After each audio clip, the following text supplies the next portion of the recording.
दोस्तों, KFC के fried chicken के जायके से तो बहुत लोग वाकिफ होंगे, लेकिन इस स्वाद के पीछे बेइंतहा दर्द और संघर्ष भरी कहानी है। जिस उम्र में शरीर के साथ साथ दिमाग भी साथ छोड़ने लगता है, उस उम्र में इस व्यक्ति ने इतिहास लिख दिया और बन गया करोड़पति। जी हाँ, इसकी अपनी जिंदगी में जायका नहीं था, फिर भी उसने दुनिया की जुबान पर यह जायका दिया, और ये जायका देने वाले थे कर्नल हरलैंड डेविड सैंडर्स। इनके जीवन में कई उतार चढ़ाव आए, लेकिन कर्नल हरलैंड डेविड सैंडर्स कभी भी मुश्किलों के सामने पीछे नहीं हटे और 65 वर्ष की आयु में सफलता की वो मिसाल कायम की जो अपने आप में एक बहुत बड़ी उपलब्धि है।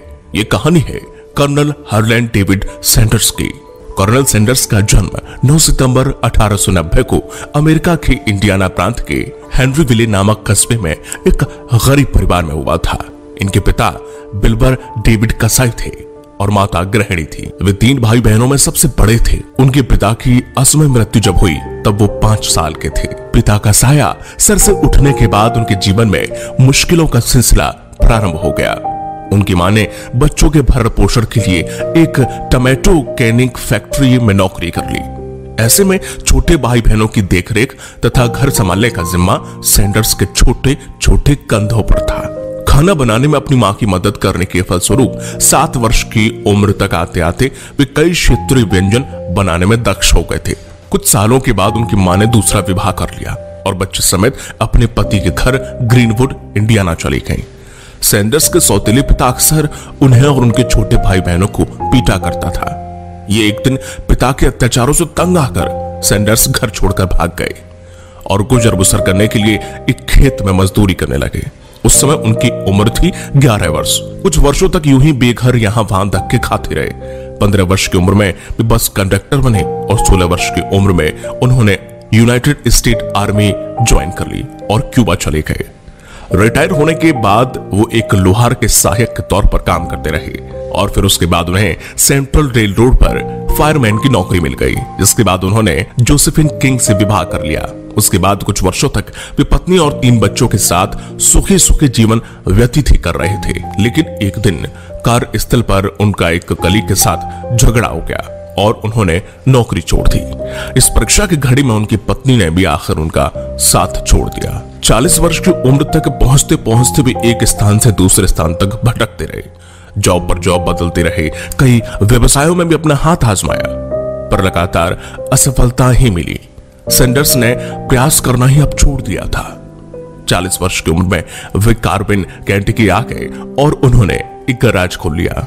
गैराज खोलने के बाद आमदनी तो प्राप्त थी, लेकिन आमदनी में बढ़ोतरी के उद्देश्य से उन्होंने उसी गैराज के पीछे एक कमरे में टेबल लगाकर कुछ कुर्सियां डाल ली और वहां पर अपने आने जाने वाले जो भी ड्राइवर और यात्रियों को पैन फ्राइड चिकन, हैम स्टिक व अन्य जो खाने की चीजें होती वो खिलाने लगे। लोगों को उनके बनाए खाने का स्वाद इतना पसंद आया कि वो उनके बनाए खाने के दीवाने होने लगे और आखिरकार 9 वर्षों की मेहनत के बाद 11 हर्ब्स और स्पाइस से युक्त एक पैन फ्राइड चिकन की रेसिपी उन्होंने पूरी कर ली।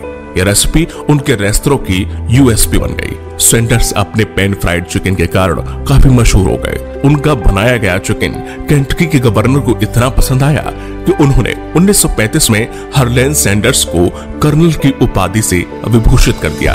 उनके रेस्तरां के चलने का एक बड़ा कारण था कि वह फ्लोरिडा जाने वाले मार्ग पर था, जिससे उस मार्ग से गुजरने वाला हर यात्री वहां पर रुकता और खाना खाता। लेकिन 1950 के दशक में फ्लोरिडा सैंडर्स की व्यवसाय पूरी तरह से प्रभावित हुआ और वे कर्जे में डूब गए।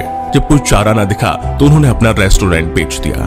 कर्जा चुकाने के बाद उनके पास सोशल सिक्योरिटी के नाम पर सिर्फ $105 ही बचे थे। वे 65 वर्ष के हो चुके थे। ऐसे में सिर्फ उनके पास एक अपनी रेसिपी ही थी।